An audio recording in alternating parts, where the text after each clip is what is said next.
Noong 2011, last week of February, umuwi ako ng bahay.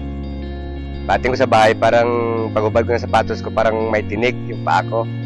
Sabi ko sa misis kapag umaga, tingnan mo nga kung may tinik. Sabi niya sa akin, sabi niya wala naman pero parang may puti na kasing laki ng munggo. After 4 days, nagpip yung taas ng paa ko. Naglabas doon ng nana. Doon na nag-umpisa na unti-unti na nabubulok yung aking talampakan. 3 months, nabubulok na yung talampakan ko at nagmaga na yung paa ko hanggang sa aking hita. Tapos may fluid na tumatagas na mabaho yung amoy. At doon nag-umpisa na kinain ng uod yung paa ko, nagkaroon ng uod. Kinain ng langgam yung mga bulok ng paa ko. Ngayon, mga 6 na buwan ako naghiga, ko Diyos ko, kung kunin mo na ako, sabi ko, nakahandaan ako, huwag mo naman akong perapan. Dahil yung mga malalakas na pinreliver na tick ko, almost 30 minutes lang, yan na naman, 24 hours na nagkikirot yung paa ko. Ngayon, pag umaga, sabi ko, tanggalin mo lahat ng iniinom ko na mga gamot. At nakahandaan ako. Mga first week ng July, pumunta sa akin yung aking member na distributor ng Inglobal, Mrs. Manoxol, nagpapirma ng papeles dahil pati mata ko nung ganung kaikling panahon, nag-blackout na rin. Hindi na ako kita. Ngayon sabi niya sa akin, Pres, bakit hindi ka mag-try ng produkto na Inglobal? Sabi niya yung C24/7. Sabi ko sa kanya, ano ba yan? Sabi niya, food supplement. Pag umaga, sabi ng misis ko, niya alis muna ako. Pagbalik niya, may dala siyang isang karton na 24/7. So sabi ko, ano ba klase mag-inom nito? Sabi niya, isang kapsula, araw-araw sa loob ng, parang 3 araw at ayon kung hindi ako magkamali. Sabi niya, 2 sa loob, sabi niya, ng 4 na araw. 4, sabi niya, sa loob ng 4 na araw at magbalik ka sa isa-isa. Nung maubos na yung isang box ko, nakapangutang ata si Mrs. ng isang box pa ulit. Tapos si Mrs. Maxwell naman bumalik sa bahay at sinabihan niya ko, Chris, litratuhan kita. Eko, bakit? Sabi niya, ilalapit kita sa niya kay Ma'am Sheila Sanoan, baka matulungan ka. So hindi ko na in-speak na tulungan ako dahil di ko naman kilala. Ikalawa, hindi naman ko membro ng Inglobal. Mga 4 days, dumating yung supply na binigay sa akin, 3 24/7 na box, 3 pulidos, 3 rin na Restolite. So ininom ko yun every 4 hours, isa. Ganun ang routine sa loob ng mga 2 months. After 2 months, sabi ng misis ko sa akin na parang natutuyo, sabi niya, yung sugat mo sa palibot. Hindi rin ako nakumik dahil hindi ko naman makita. Tapos yung aking paningin, mga 1 di pa, medyo nakikita ko na yung tao. Ngayon, sa loob ng 2 buwan, sabi niya sa akin, gumagaling, sabi niya, nagkaroon ng laman na, sabi niya, yung paa, at nakakita na ko. Ngayon, ang sabi ko naman sa kanya, dahilan sa ipit din kami at mabuti naman si Ma'am Sheila, sige suporta sa akin ng C24/7 na yan bago yung product ng Global hanggang sa naghilom yung mga sugat ko, natanggal yung mga maga, nawala yung masamang amoy at nakakabangon ako, nakakaupo na ako. Kasi yung sabi ko, yung unang tayo ko na nakalakad na ko, una kong pumunta doon sa opisina ni Ma'am Sheila Sanoan para mag-testimony ng, para maipakita sa kanya na ito ang product ng tulong mo sa akin. Ako'y gumaling na. Pasalamat ako sa produkto na Inglobal dahil number 1 factor yun na ako'y nagaling. Ikalawa, doon sa kay Mrs. Manoxol, siya nag-introduce sa akin ng product na yan. At higit sa lahat, pinapasalamatan ko si Mrs. Sheila Sanoan Ma'am Sheila, ulit-ulitin ko ito, utang ko sa iyo ang aking buhay. Salamat, oh.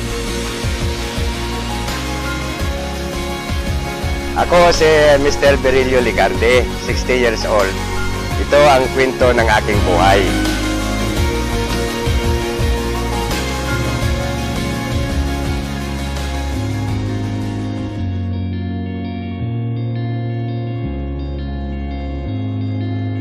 Ako po si Joylina Enciso, anak ko po si Ivan. 1-year-old and a half siya. Normal siya, tapos nahulog siya sa bronchopneumonia yung ubo niya. Dinala na namin siya dito sa puerto. Kumbaga parang nawala na siya ng malay. Tapos dinala namin siya sa provincial. Tapos pagdala namin dun, mayroon daw siyang tubig sa baga. Tapos nagkaroon siya ng acute na infection sa dugo. Tapos nung nagaling din kasi kumbaga private doctor din kami. Tapos yung 1 month kami doon sa provincial. Tapos paglabas niya, nagtataka lang ako bakit yung anak ko hindi na siya makabangon, hindi na siya makapagsalita na mama. Bakit ganun? Bakit hindi siya makapagsalita na? Ang ginawa ko, naghanap ako ng therapy hanggang nakilala ko si Dr. Socrates. Nag-board kami sa Baltan para maano siya ng therapy niya. Nung na-therapy na siya, amat-amat, natigilan na rin yun kasi lumipat na kami sa Siksikan, medyo malayo na, minsan may pamasay, minsan wala. Talagang nagpursige ako na matuto sa therapy nila. Natuto na ako na nagtsatsaga na mag-therapy sa kanya. Tapos dinala namin din siya sa albularyo, dinala rin namin siya sa para lang na mahilot siya. 3 years old siya, pinaaral ko na siya para matuto siya at mahalubilo sa mga bata. Pero hindi pa siya talaga as in katulad ng kailangan talaga buhatin, kailangan niyang alalayan talaga, hindi siya na yung pusa pa dati. Grade 1 hanggang grade 2, bumabalik-balik pa rin kami sa hospital kasi nga yung sakit niya hindi pa rin talaga mawawala, yung bronchopneumonia, anemia, at saka yung nagkakaroon siya ng tubig sa baga o di kaya acute na infection sa dugo. Hindi yan nawawala sa kanya. Grade 3 na siya, pasukan, mayroon akong na-meet na yun na si Ate Lynn na Soriano. Naawa siguro siya dahil buhat-buhat ko si Ivan. Tapos, inalok niya sa akin yung may choco. Tapos sabi ko sa kanya,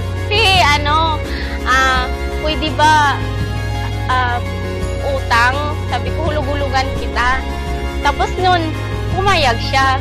Pinatake ko siya ng 3 days. Nagtataka ako, sabi ko, bakit? Nagkakwentuhan kami na Ate Lynn sa may upuan. Tinawag niya ako, sabi niya. At, Mama, magtingin ka. Tapos pinagtingin kami. Yung pala, maglakad siya. Tumayo siya at maglakad. Tapos pagdating naman sa bahay, hindi na siya mapakali. Gusto niya yung magtayo, maglakad talaga. Siyempre, maliit lang yung bahay namin, walang space. Lagi ko siyang kinakusap naman. Susunin mo na yung sarili mo at huwag kang magpadalo-dalo baka mamaya mapaano ka. Tapos nung tuloy-tuloy na yung may tuko niya hanggang naubos na, nagpursige na talaga siya na maglakad. Dinala namin sa sports complex para maglakad siya hanggang nakalakad na siya ng 10 hakbang. Tapos pagdating naman sa bahay, ganun din, hindi na siya mapakali. Hanggang inalok na naman sa akin ni Ate Lynn yung pulidos at saka yung complete. Pinainom ko rin naman sa kanya. Tinuloy-tuloy ko yun hanggang ngayon. Yun ang nakikita kong malaki improvement na sa kanya. Nakikita ko na may posibilidad na talaga. Kaysa sa mga kabati niya na nakahiga lang, hindi kumakain ng kanin, naka-wheelchair na yung iba. Ang gusto ko lang pasasalamatan talaga yung Team Global. Kung bakit tumating sila sa buhay namin. At lalong-lalo na kay Ate Lynn Soriano at sa staff ng Team Global, kay Ma'am Chi, na tinulungan niya rin kami para makasurvive si Ivan sa case niya na cerebral palsy. Sa tulong niyo po na kung hindi dahil sa Team Global, hindi po bumangon yung anak ko at nagpursiging maglakad. Sa ngayon, diretso-diretso pa rin ang pagtitake ni Ivan ng complete, Kulidos, at saka yung may chuko, para unti-unting makaka-recover yung katawan niya. Itutuloy-tuloy lang namin yung complete at saka yung ibang products na makakatulong sa kanya. Ako po si Joylyn Enciso, 30 years old. Ako po yung nanay ni Ivan Enciso. Ito po yung kwento ng aming buhay.